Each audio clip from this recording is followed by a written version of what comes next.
Welcome to Entertainment Weekly's Comic-Con studio. I'm Sam Highfill, and I am joined now by Wilson Cruz and Michelle Paradise from Star Trek Discovery, the third Star Trek crew to come through today. Yes, it's a whole new Star Trek universe. Well, yes. it's Comic-Con. I feel like this is your second home, kind of? For sure. Yes. Kind of. Have you guys both done Comic-Con before? A million Yes. times? Yes. Name the city. That's true. We always say Comic-Con as if it's singular, and there are... No, I was just in Portland for their Comic-Con. Was it Portland? I don't even know what city it was. Yes, Portland, Rose City Yeah. Comic-Con, yes. Yeah, amazing. Okay, well, my biggest question, I have to start, because the season 4 finale, President Stacey Abrams. That's Yeah, right. Say it right. loud. My favorite thing, and I have to know, how did that, come about? How did you make that happen? We were so lucky to get her. Should I be doing this too? Oh, I'm no, really it's good okay. at interviewing. Hi, everyone at home. I'm really great with interviews. I'll just talk to you. Yeah, That's that'd be okay. Stacey, that was amazing. We, about halfway through season 4 in the writer's room, we knew that we would need a president of the Federation. And just in thinking about that, it was kind of around the election stuff that was happening. And I just called Alex or texted him actually, and I said, what do you think about Stacey Abrams? And he texted, we had talked about it, and then he texted back and said, yes, absolutely. Yeah. And so then we reached out to her team, and we were fortunate to get her on a Zoom. And then Alex and I spoke with her and sort of pitched her the idea and the character, and she Michelle, said yes. you skipped a part. I skipped a part? What did I skip? You skipped the part What where did I you skip? called me and said, hey, can you call Stacey? Oh, yes. No, I skipped. Sorry, I'm really great with interviews, and plus I don't remember anything. You did it. Yes, I did it. You were the waiting part. that whole time for the credit. I'm trying not to mess No, up I the know. story because I don't remember what I had for breakfast. We had done the Trek the Vote thing, remember? That's and then what it was, and yes. then I was working with her group. They called. They were like, "Hey, we're thinking about having Stacey on the show," and they said, "Can you call her and see if she's into it?" I barely got the words out of my mouth before she was like, "Are you about to ask me if I want to be on Star Trek?" And I was like, "Yes." She was like, "Yes." And it was not a small amazing. commitment because it was during COVID. She had to come up and get tested and quarantine secrecy and the around whole that, thing. yeah. So Yeah. she was amazing. And who knew that she was such a fantastic actress? Wow, she can do everything. Spectacular. She Yeah. can do everything. Please vote for her. Please, Georgia. Yes. Is there a chance we could see her again? Oh my gosh, we would love to have her back Yeah. at some point. I feel like there's always a chance for someone to come back as long as the character doesn't die. But even if they die, Even if they die. I'm going to say no, she's going to be too busy I running know. Georgia. I would, yes. Well Yes. played, Yes, well played. she's going That to be too. way too busy. Okay, so from what I've heard about season 5, we're dealing with an ancient hidden power. What? Did you hear that? I mean, It I might have been found in it. that teaser trailer. I was like, I didn't make That's this up. What can you kind of tell us about that and maybe how season 5 differs from what we've seen before? Wilson actually talked about it a bit in the panel that we just did, but we do have a bit of a tonal shift this season. We try to keep every season feeling fresh and new, and coming into this season, Alex and I talked about shifting the tone a little bit because there was a bit of heaviness in season 3 and particularly in 4 with the DMA. Yeah. This is more of an action-adventure sort of season. There is a mystery, there's a quest, and this mysterious power, which I'm not going to tell you more. I know that you're going to ask for spoilers, but I'm not going to give them to you. It is a quest that our heroes are on, and they do have a chance to go on quite a few adventures this season, which will be fun. I do wish there were more quests in real life. Yes, well, I feel like after our COVID couple of years, right, people are starting to go on some quests, right? Like they're traveling That's and they're true. getting out of the house. They're like, oh my God, I can't be in this apartment anymore. So you do see That's people true. putting up with those lines at the airport like I do. Oh my gosh, Oh yeah. my God.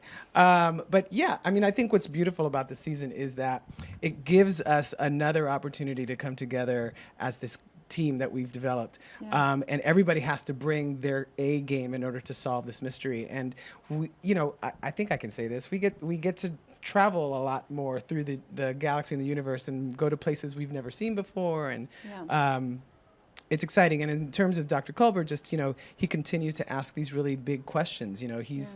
he's still figuring himself out after all that he's been through. And it's one of the best, for me, one of my favorite parts of his storyline is this season, yeah. Well, I was about to say, it must be a luxury as an actor to get to stick with a character and like get into all those shades. Do you know that I have been an actor for 30 years now? This is my 30th anniversary. Wow. And this is the longest I've ever played a character. Because Ricky Vasquez was only one season. Right. Junito Vargas was only a couple of seasons on Noah's Ark. And Hugh Culber is literally the person I've played the longest. And he's the most complex. He fascinates me to this day. And, she puts up with all of my questions.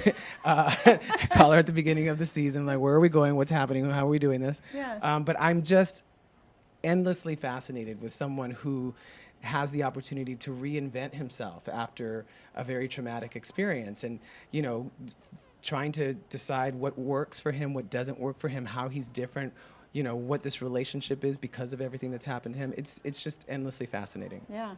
Well, that has to, like, the second you get bored with it is the end. Yeah, well, they're definitely not boring me, especially this season. They throw some stuff at me, which, tells me that they have confidence that I can do it. But sometimes they'll send me something, I'm like, wow, okay. I need a minute with that one. Yeah. You're talking about the disco ball episode. It's the disco ball episode. Okay. I'm just kidding. We're throwing you off. I mean, I would watch it. Red is what herring, I'm red saying. herring. But I do, Michelle, for you, going into a 5th season is a long run, is a very successful run on any show. Were there any specific characters you felt like you wanted to bring to the forefront or delve into a bit more in season 5? We try to do that with all of our characters, actually, because we have such an incredible group of actors. We want them, the beginning of every season, one of the things that we do, in addition to talking about, what is our big story for the season? Because we always have a serialized story. What are we doing thematically? Those sorts of things. We go through and we talk about each of our characters and what do we want them to experience this season, and how does their character arc relate to the thematic stuff that we're exploring. And it's really important for us that every actor, every season, we get to push those characters forward and give all of our wonderful actors new things to play and new challenges. We never want them to be bored, obviously. Sure. And also these characters are so fascinating, and the way our actors play them, it's just wonderful to see. And so we just, I don't know, we try and do that for all of them. There's not just one in particular. I do love that, they always take the opportunity for new combinations of people in scenes, right? Like, what happens when these two people, are together? That's always really interesting. That's actually a conscious choice, by the way, that when we're in the room breaking story, we always look for interesting pairings. Who are two characters that haven't been in a room together either at all or in a while? And then we for very long. For very long, and then we put them together and see what happens. Yeah. We were talking earlier, like, about all of the many Star Trek shows here just on right now. Is there much interaction, I assume maybe only at something like this, but is there much like crossover, not literal crossover, but crossover between the shows? We see each other at the conventions a lot, right? So, we feel like they're our extended family, especially Strange New Worlds, right? Like they were literally, the two of them came literally out of our show. We birthed them. You're welcome. But we've gotten to meet a lot of other people. And, with Picard bringing back my favorite, aside from Discovery, my favorite Star Trek from Next Gen, to see them all together again. I mean, I could literally cry just sitting here. And they look fantastic. Yeah.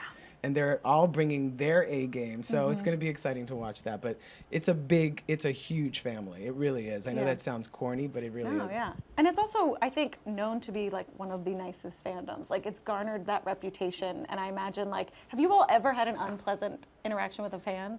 Well, I mean, if we're going to be honest, yes, of course. I mean, I'm talking too much. You go ahead. Yeah. Oh, no, I mean, most, not in person. Sure. Sure, the internet always has thoughts. Yeah, This is what I'm saying, yes. The internet can be kind of an unpleasant place at times, but I have to say, for the most part, people are so loving and appreciative and wonderful, and it's really like I really love seeing the engagement and the passion, and when people are so excited, and even when they don't like something, for the most part, it's coming from a place of Right. love for the franchise. Yeah. So it's really a wonderful thing to be part of. Also, I think for the most part, the fans are just excited to have so much Star Trek after so many years of not having any at all, right? So I think, there's an embarrassment of riches. And if one show isn't for you, trust me, there's going to be another show that is. Right. Amazing. All right. Well, thank you guys for Thank stopping you. by. And Thank everybody you. else, stay tuned to EW.com for all your New York Comic Con needs.